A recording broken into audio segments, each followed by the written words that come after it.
Hi, welcome back, everyone. I'm Jane Dryden from Mount Allison University. I'm a white woman with sort of fading blue hair and glasses and a black and white mushroom shirt, and my pronouns are she and her. I'm one of a number of people who've received autism diagnoses during the COVID pandemic, which has been fun. And so I'm curious about how that's kind of affecting my perspective since last year's conference. I'm really excited to introduce our next speaker, Dr. Desiree Valentine, Assistant Professor of Philosophy at Marquette University.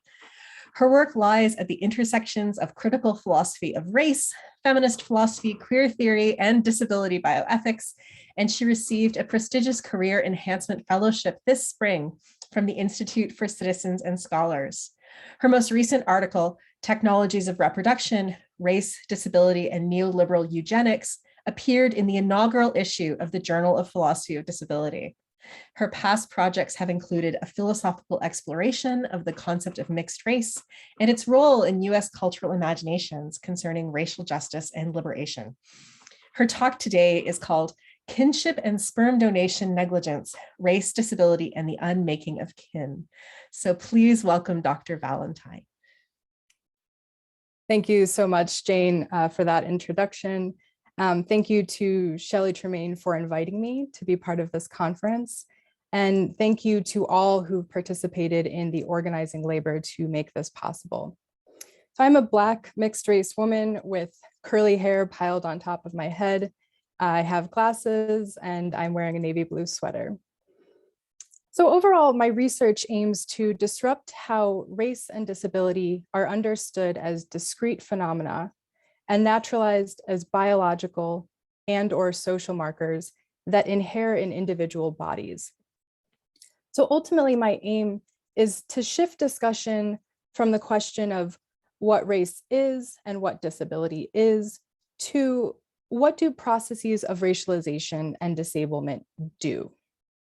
What do they perform or accomplish, and how? And so today I will explore this theme in the context of kinship and what I'm calling sperm donation negligence in recent court cases. So in the interest of time, I will begin to share my screen and jump right in.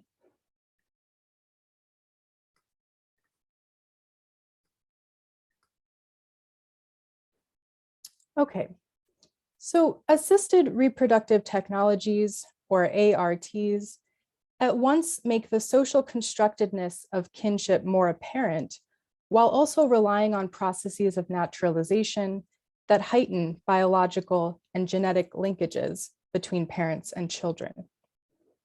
In ARTs that involve donor sperm usage, there is an increased sense of control in generating a particular type of child, particularly one with a specific racial and ability status thought to emerge from choosing sperm with a certain biogenetic makeup.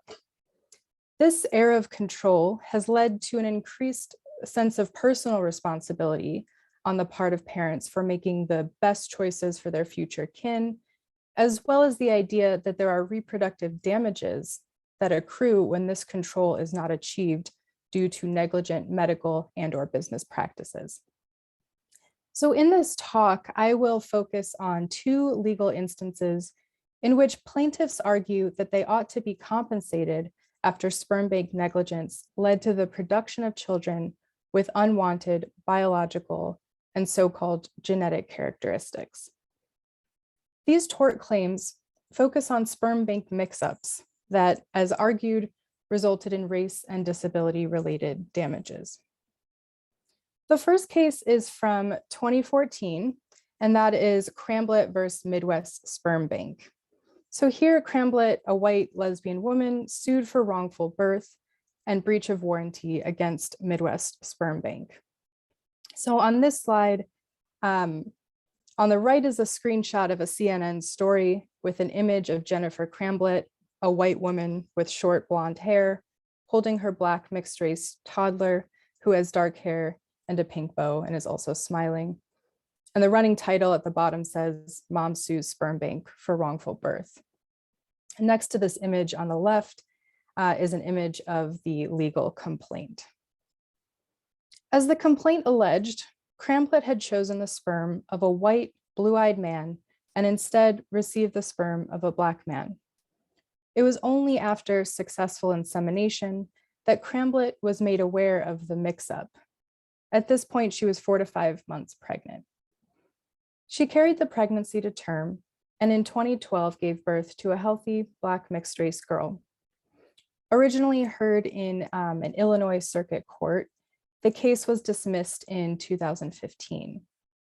Newspapers reported that, quote, her claim of wrongful birth could not be legally sustained in a case where a healthy child was born, given that wrongful birth cases, case law largely revolves around the birth of a child deemed to have a significant impairment, end quote. So around the same time as Cramblett, a slew of cases began emerging in relation to one of the largest and longest operating sperm banks in the world, Xytex Corporation. In 2007, Margaret Elizabeth Hansen and Angela Collins conceived a child using sperm from Xytex donor 9623, a donor the Atlanta Sperm Bank lauded, both verbally and in their literature, as having a high IQ, multiple degrees, and an impressive health history.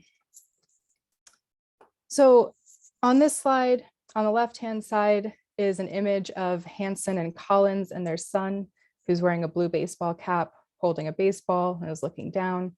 The woman, both wearing baseball gloves, stand on either side of him looking at the camera. On the right of this slide is an image of a computer with the Xytex Corporation homepage, which has images of babies with the background of a blue sky and clouds with the question below, why choose Xytex? In 2014, Xytex mistakenly sent emails revealing this sperm donor's name to individuals who had conceived, leading parents to Google the name and discover that much of what they were told about the donor was untrue, and that instead he had dropped out of college, been arrested for burglary, and was diagnosed with schizophrenia.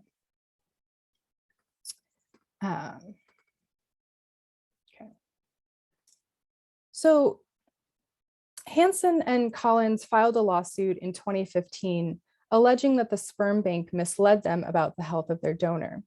This lawsuit was dismissed by a Fulton County, Georgia Superior Court judge because the suit was interpreted as a wrongful birth claim, which is not recognized in Georgia law. Several other lawsuits have emerged since, as donor 9623 helped produce at least 36 children across Canada, United States, and Britain. Most recently, in 2020, Wendy and Janet Norman's lawsuit against Xytex, first filed in 2017 and dismissed by a Georgia Court of Appeals, was allowed to go forward by the state's Supreme Court, though not as a wrongful birth case. So in previous work, I have explored the contentious legal category of wrongful birth, its historical relation to disability tort law, and its problematic correspondence with eugenic thought and practice. Today, however, in analyzing the aforementioned cases together, I want to focus on narratives of kinship in the context of race and disability underlying the plaintiff's complaints. I claim that race and disability, rather than simply being features of the child created via ARTs, are kinship devices themselves that help make and unmake connective ties. In the case of donor sperm and insemination practices, this is mediated by techno-scientific practices and their imbrication with human meaning-making processes based in naturalizing and deterministic social understandings of genes and biology. In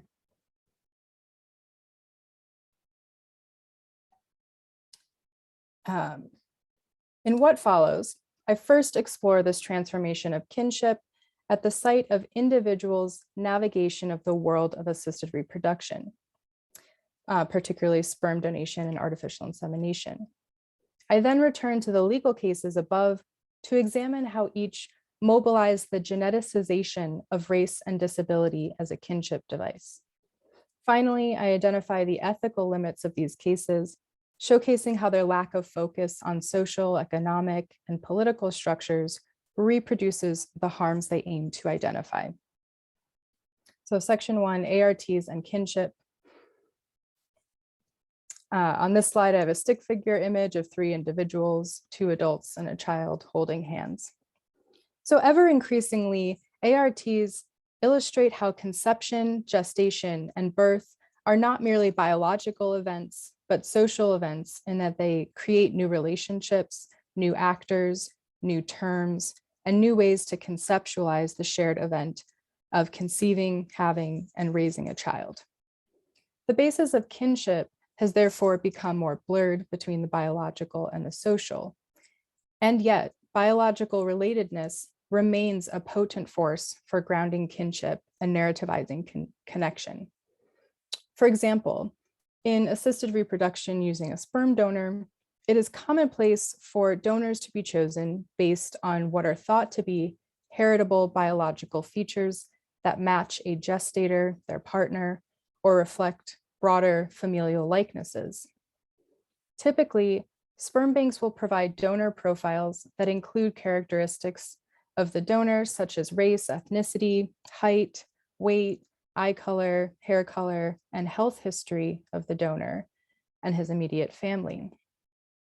In so doing, sperm banks, quote, market sperm differences and thus provide an opportunity to rematerialize, reconstitute, and reproduce the body of the donor, end quote. This is according to Laura Mamo in her study of lesbian women's articulation of kinship within the context of sperm donor selection. The process of making kin in this arena functions via what Mamo calls affinity ties, or the processes of, quote, imagining shared social and cultural characteristics with potential children, and sperm bank's investment of the biomaterial sperm with an ability to create relatedness, end quote. In her study, Mamo found that affinity ties were articulated by anthropomorphizing sperm as having an ethnic background, health history, and a variety of personality characteristics. Cultural understandings of inheritance featured prominently here, with would-be parents relying, quote, less on conceptions of their own nurturing as parents when imagining their children than on cultural understandings of heredity and genetics, end quote. These cultural understandings of heredity and genetics involve what Abby Littman in the early 1990s termed geneticization, or the, quote, ongoing process by which differences between individuals are reduced to their DNA codes, with most disorders, behaviors, and physiological variations defined, at least in part, as genetic in origin, end quote. Consumers select sperm donors based on contemporary discourses on genetics, which involve geneticization, and this is done, as Mamo notes, quote, despite the ambiguity in the connection between genes and human development, end quote. Indeed, many of the traits being selected for or against are not traits that are genetically heritable, and even those traits known to be genetically linked remain deeply social in their expression. Within a socio-political environment structured by racism and ableism, amongst other structural injustices, and one wherein cultural understandings of health and illness and race and ethnicity are geneticized, sperm selection decisions map onto prevailing norms of social and physical power. What is key here is that the process of kinship via affinity ties is situated within cultural practices of geneticization. As situated within cultural practices of geneticization, results in an interpretive move that turns social and cultural characteristics into presumed genetic hereditary traits. The selection decisions discussed above do not occur in a societal vacuum. What is created through ARTs is not simply a baby, but families themselves. And families themselves are continually socially legitimated. sperm selection decisions, part of the creation of families that occurs in the fertility clinic thus involves, as Camisha Russell notes, quote, ensuring that the correct couple or person comes to be understood as the parents of that child, end quote. So identifying the correct couple or person to be matched with the correct child necessitates the use of, as Russell writes, ideas of race, ethnicity, and culture, and I would add ability status, as resources available to fertility patients in their construction of naturalizing narratives. And yet, this transparency of choice in creation is covered over by the tendency to assume decisions about race and disability in the context of assisted reproduction as self-evident. So as Celine Quiroga writes, quote, what remains unspoken is the desire to create a certain type of family, one that closely matches and thus reproduces the heteropatriarchal model of a white nuclear family, end quote. So to this sexual and racial critique of US fertility projects, I would add a disability critique, outlining the uninterrogated desire to reproduce in ways oriented toward normative ability and through aspirations of physical, social, and intellectual fitness. In sum, while assisted reproductive practices showcase a seemingly more transparent array of choice and control in manifesting specific procreative outcomes, and therefore highlight the active social constructedness of kinship, the sociopolitical and economic structures of society, the values, norms, and beliefs related to what constitutes responsible assisted reproduction constrain and enable these reproductive choices. Kinship practices therefore remain wedded to biological and genetic naturalization processes to ground socially legible connective ties. So section 2, race, disability, and the unmaking of kinship in ARTs. So in ARTs, kinship is continually constructed and then naturalized. But what happens when the veil of control of naturalizing processes is exposed? In the legal cases described above, the effect of race and disability as kinship unmaking devices becomes apparent. Though in both scenarios, the plaintiffs express that they love their children very much, they seek damages related to the negligence which generated or might generate undesired characteristics in their kin. Implicit here, then, is the idea that plaintiffs were harmed in ways related to their kinship-making abilities. Note how in Cramblett's complaint, the claims for damages are associated with Cramblett's and her partner's ability to relate to their daughter and how they as a family relate to broader society.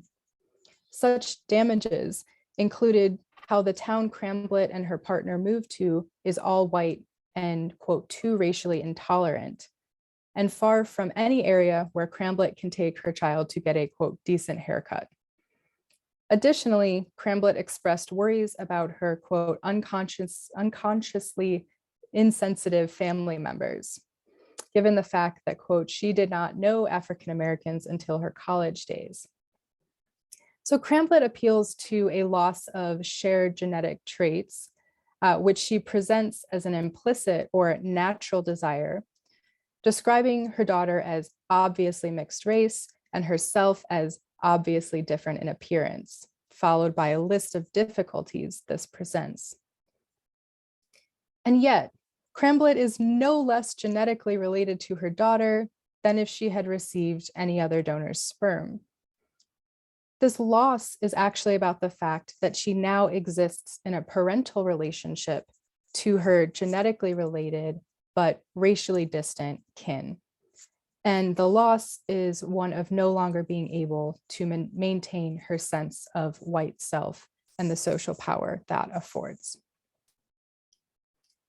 In Hansen's and Collins' case against Zytex, a break in kinship ties is articulated as Zohar Freeman writes, be a, quote, a litigative method for delineating between disabled and non-disabled seminal and potential bodies that implicitly refuses kinship between non-disabled parent and disabled child,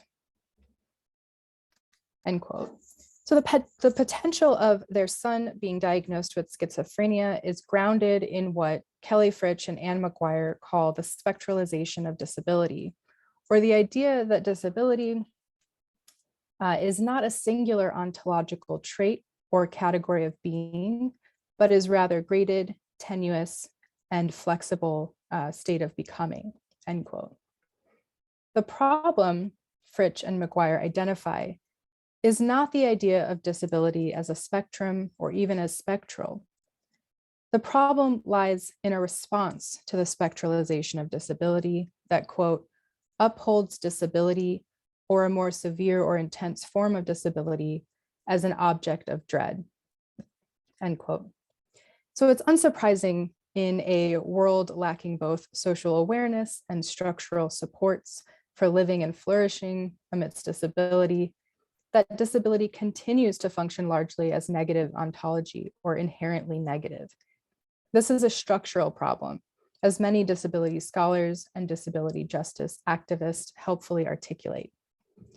And yet there are few, if any, legally and socially cognizable ways to articulate this structural injustice. And therefore, parents like Collins and Hansen use legal interpretive strategies that tend to rely instead on hyper-individualization and medicalization of disability. Collins and Hansen articulate a sense in which their son's potential of developing schizophrenia colors over his life, a haunting of risky genetics that now mandates strict oversight and control. In seeking monetary compensation and support in the form of a fund that would help monitor and test their son for signs of mental illness, the mother's suit transforms the possibility of human variation into a pathology to be guarded against. Quote, from Collins and Hansen's perspective, Fritsch and McGuire write, the quality biology promised by the sperm bank failed to materialize and was thus wrongly valued, end quote. If, as Freeman writes, sperm sold by Zytex is marketed as a capital investment whose return is in the child's resemblance to its consumers, then compensation is thought to be required. Not only was the sperm deemed a failure in its ability to rematerialize body-mind traits assumed to be genetically heritable, but it interrupted the process of building affinity ties. Their son is now marked and will continue to be marked via strategies of surveillance that make risk and illness in and of itself. This casts disability as an always looming threat that must be countered with individual medical intervention. The loss or damages Collins and Hansen articulate is individualized and embodied in their son, forging a barrier to the social and cultural understanding of inheritance and kinship in which they had been invested. So section 3, the ethical failure of individualizing strategies of recompense. There is no doubt practices of negligence occurred in both cases mentioned. The question I have pursued thus far is how this negligence was interpreted via underlying notions of kinship. Both Cramblitz and Hansen's and Collins' lawsuits geneticize race and disability, locating the source of their harm and due compensation in the bodies of their children, severing kinship ties imagined via social and physical likenesses. The limitations of the suits and this line of thinking is their inability to foreground the socio-political dynamics of race and disability and the structural injustices wrought through each. We ought to acknowledge structures as the source of harm. In so doing, kinship practices related to race and disability may begin to function in more liberatory ways rather than work to sediment dominant ideals of and forms of power. In dominant US paradigms, Kinship has historically defaulted to biology or blood ties. And yet, even with the overriding force of the biological, sociality and social connectedness is always part of the picture as well. As Memo writes, quote, "Who is included in the family and who drops out are shaped by patterns of sociality and senses of alliance and affiliation that are determined by the crude criteria of blood connection." Think here of slave owners denying their biological kin who emerged from the rape of enslaved women, or the history and present of disabled, racialized, and non-normatively gendered biological kin being cast out of the family domain. Relationality is always contextualized, and biogenetic renderings of relationship will never be value-free. As Lippmann writes, quote, "No strictly objective view of the biological world exists.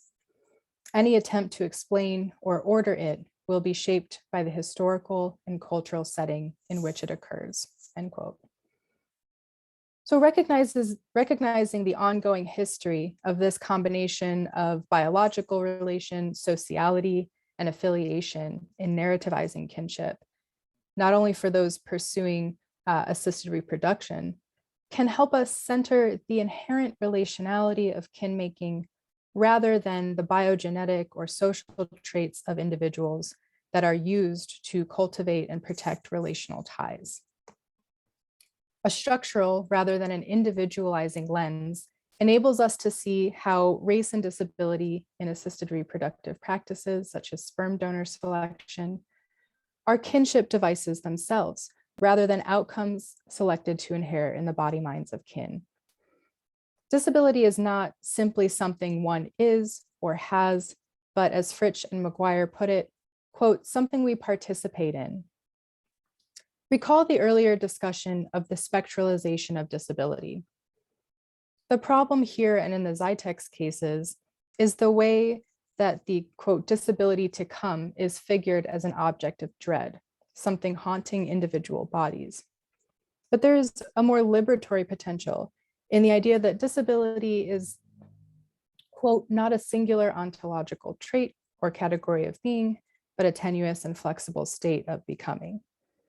So as Fritsch and McGuire write, and I'll quote them here at length, quote, "The possibility of the spectrum of disability lies in the ways it exposes an inherent connectivity, relationality, and interdependency between bodies and their social and physical environments. Indeed, the notion of a relational and responsive disability spectrum promises that we can together make a world that can embrace variegations of body embodied difference, such that confronting the biosocial limits of ourselves is met with collective commitments to creating infrastructures of access, care, and supports for flourishing," end quote.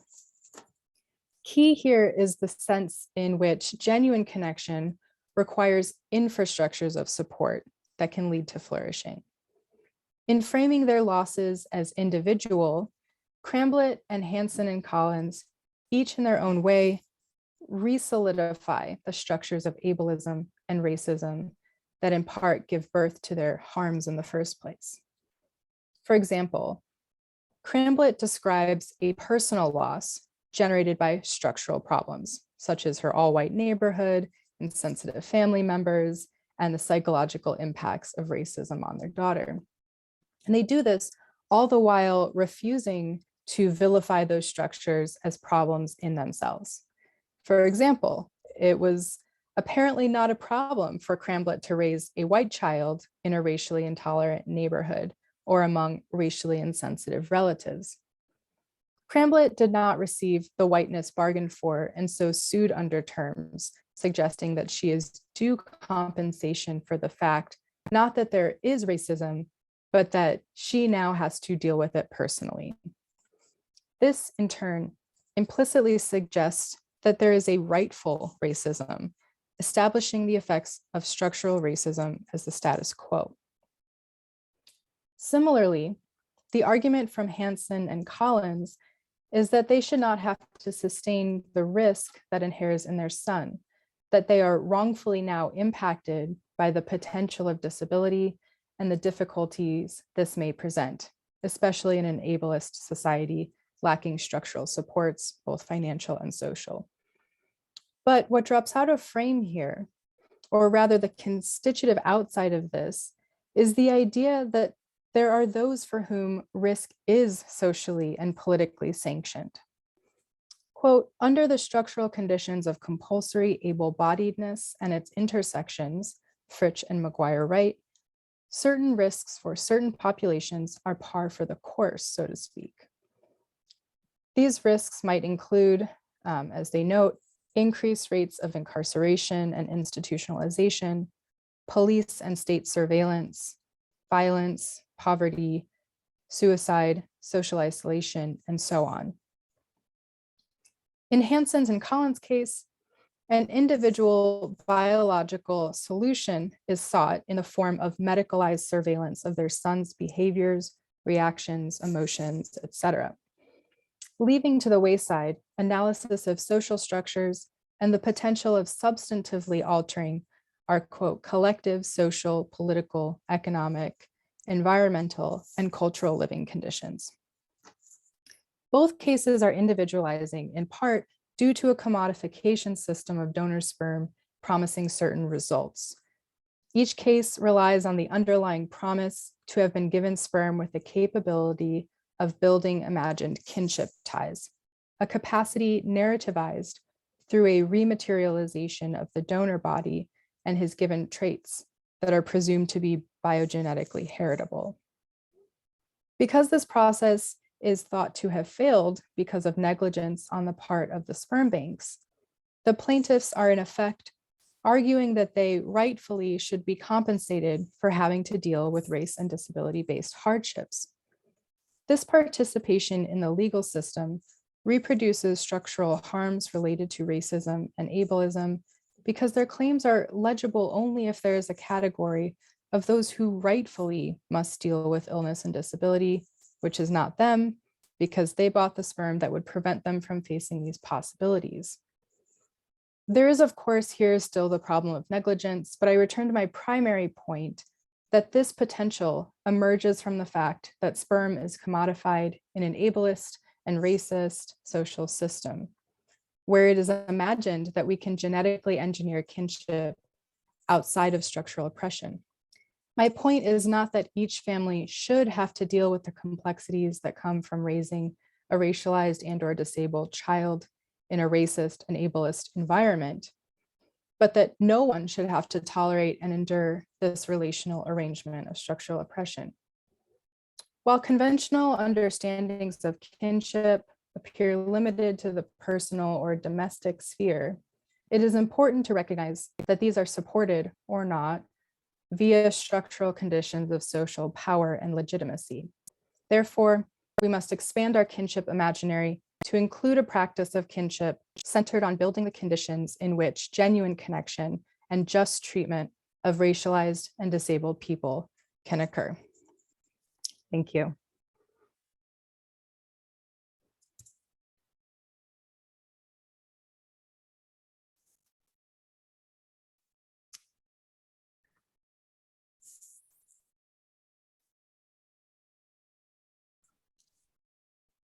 Thank you so much for that. There's so much to chew on. I have lots of like really, really tiny notes written really small all over my page.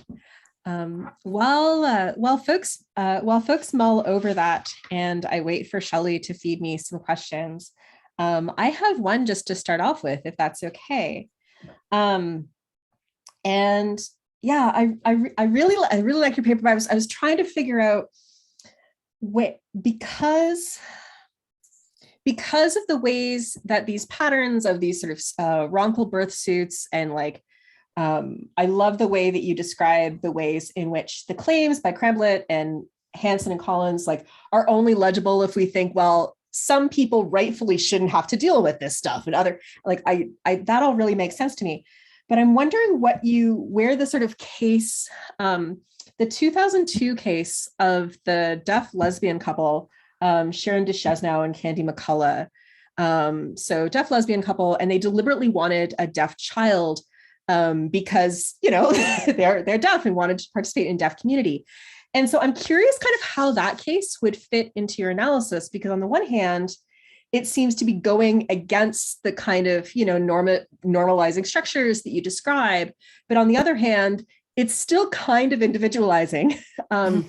It's still kind of, exerting control, wanting a particular image of kinship, wanting to sort of create that relationship through a biological connection to a, ostensibly, like, hopefully cross fingers, deaf child. So yeah, I was just curious how that case would fit in, because it seems to have some similar qualities, but others really not.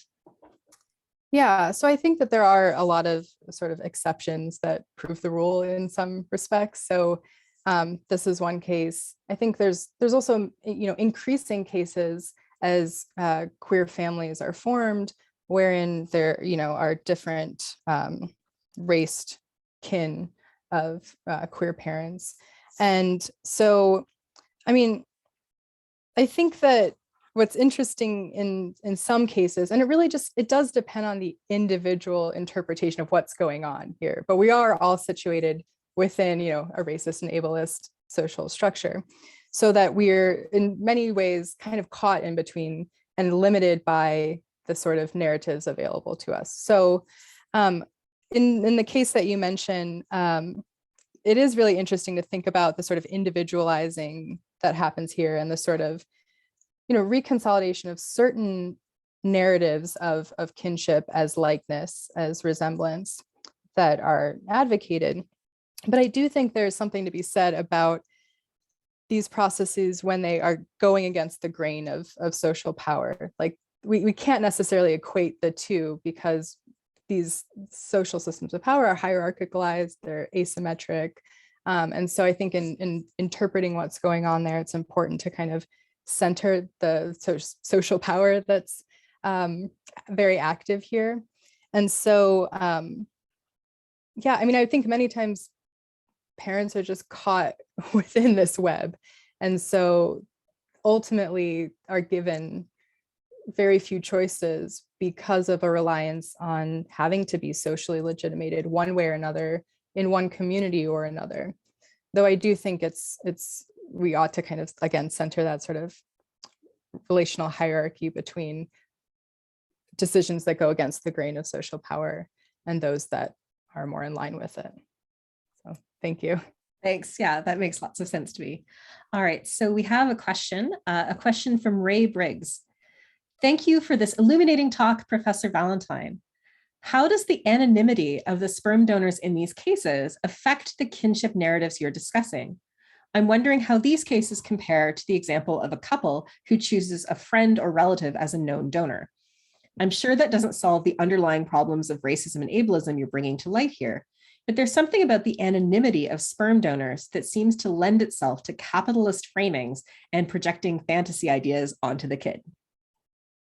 Yeah, I think that last comment seems absolutely the case. And so that might be part of the like a framing for this piece, I think, going forward, is the sense in which there's an anonymity that is also not completely anonymous because of this, donor profiles that are provided. And part of the, project of sperm being commodified and bought in these ways is to buy something that is described in these ways. And so not completely anonymous, right? But anonymous in terms of the donor, but not in terms of what the product is supposed to be. And so I think there's, a tension between those two things there. And so especially, when you're commodifying sperm in this capitalist framing, when people are buying something that they expect to have X, Y, and Z properties, that produces this problem, I think, that I'm trying to talk about and identify in the first place. So the sense in which these cases ultimately rely on this idea that because the parents participated in this framework, they should not have to, they are like wrongfully having to deal with, or the potential of ableism and racism in their own immediate life and vicinity. And so, I I don't know of any cases where a sperm donor has been not anonymous and similar things have arisen. Like if there was any sort of deception with, health histories disclosed by that sperm donor or not. But if there are, please let me know. I don't know exactly how to think about that if that were to come up, but I sense that it wouldn't be very legally viable or cognizable, for other reasons. Thank you.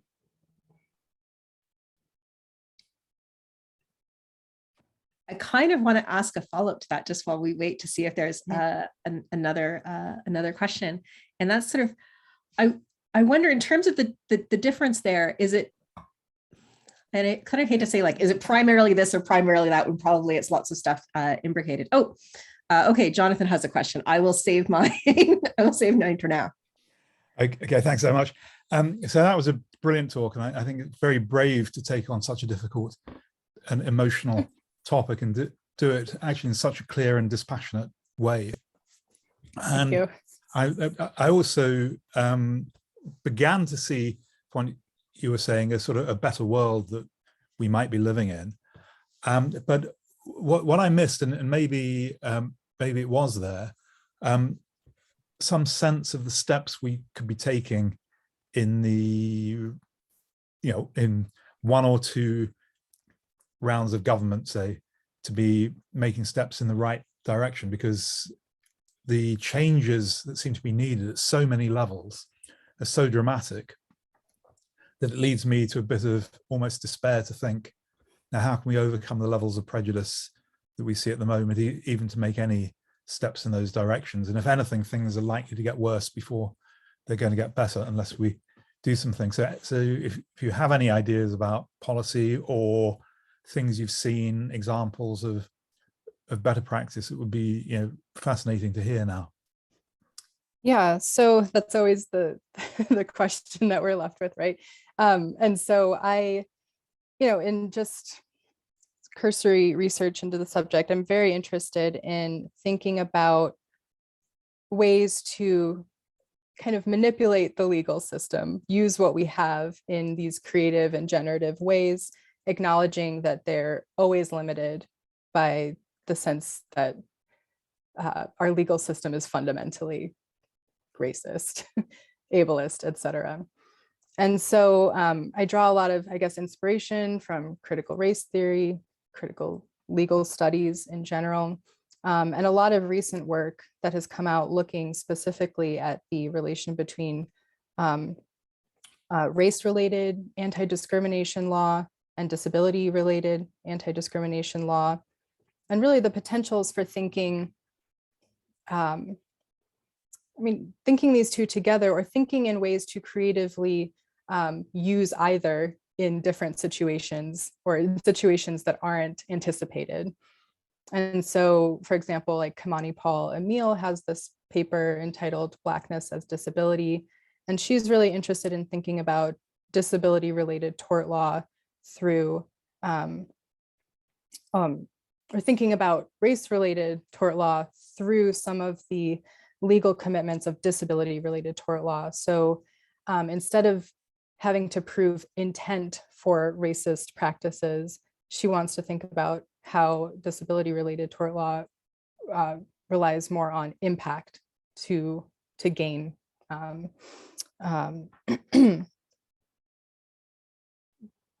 damages or whatever. So anyways, just in terms of my thinking, it's to follow legal studies, philosophy of law, that are really trying to push on these distinctions between race and disability and kind of use both creatively. And maybe that's not a specific answer in this context with kinship and sperm donation negligence, but I think there might, this is a future project. So I really am not prepared to exactly give an answer to this, but it's something I'm thinking about.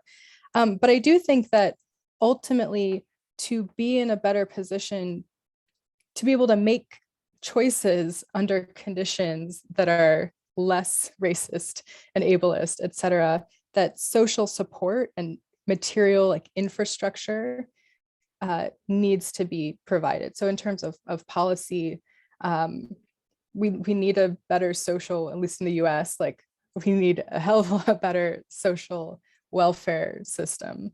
We need universal health care. We need things like this that, I mean, maybe are just too obvious, but I think that are possible. And in terms of policy and what you're asking about, I think we need the infrastructure materially, and this can come from policy decisions. Thank you. That's great. We have a question from Morgan. Amazing presentation. Thank you so much. I'm wondering about the idea that when it comes to parenting, sometimes love isn't enough. The often cis, het, NT, I think that's neurotypical, the often cis, het, NT, non-disabled parents either have to become activists and actively engage with community and epistemes they don't belong to by identity in order to make sure that their parents have the right support and validation, or end up forcing the child to conform to their own bases for kinship. So would you like to comment on these? Yeah, I mean, I think that framing is right and is a way of describing these tensions, the fact that we exist in a system where we aren't able to make sort of, let's say, genuine choices, more genuine, unable to participate in more genuine forms of flourishing because there's a lack of both social and material supports for that to be the case. And so the way that you kind of describe this binary between either having to become activists in a certain way and to maybe even potentially like marginalize themselves in this process, or to participate in dominant ideas and in order to get validation, support themselves. So I mean, I think it's just accurate the way you set this up, and is more of a sort of diagnosis of the situation in which we find ourselves. And I mean, I'm not going to, at this point, say one's better than the other necessarily. Again, it really just depends on the specific instance. I mean, yeah, sorry, I'm just like still looking at this question and thinking about, yeah, I think parents and I mean, everyone is caught in between these nodes of trying to gain social uptake in whatever form or fashion. And so we have dominant forms of legitimacy. But I think we also have marginalized or countercultural forms of support and legitimacy. And so I think that, increasing those, being legible, to be able to be found for those folks who aren't necessarily like well-versed in, disability justice circles or things like that, is key to make the conditions of parents' choice and decisions in regard to their children more genuine, to make that available. So we've got 2 minutes and 2 questions left. So I think what I'll do is I'll just read out loud the 2 questions, and then you can kind of answer them as you see fit. Does that sort of make sense to you? Okay, perfect. So the first one, a question from Amandine. I'm wondering if your analysis could also apply to the context of genetic research on autism with the aim of avoiding, in scare quotes, autistic children. This research priority strikes me as ableist instead of redirecting the millions of dollars that are spent on this research towards providing better services and support for autistics. And then a question from Emily Douglas. Curious and just thinking on the spot, have there been cases of anonymous egg donation in ART where the parents also naturalize the risks of a quote unquote improper donation along race and disability lines? Is there a difference in how things are compensated or challenged with eggs as donor gamete? So do your best with the 2 questions in 1 minute. Yeah, help yourself. Yeah, so I don't know any cases of anonymous egg donation where this has occurred. I don't know if I'm completely understanding the question either. Yeah, how things are compensated. Yeah, I don't have enough information to answer that confidently. So I'm sorry to have to punt on that one. But I think the question about autism genetic research is correct. Like, this also strikes me as ableist. Instead of redirecting millions of dollars that are spent on research, yes, should be spent in, I would say, services and support. And I think this tracks with lots of other types of research, types of approaches to genetic disorders, disabilities, et cetera. And so on top of like building social and material infrastructure, I think the question of access is central here as well, in terms of thinking about that just future. And so I wholeheartedly agree that a focus on access, on care, better services and support is key. Thank you so much. And that is time. Thank you so much for your paper. Thank you so much to all the questioners, and thanks to answers. And thanks for all the organizers. That was great.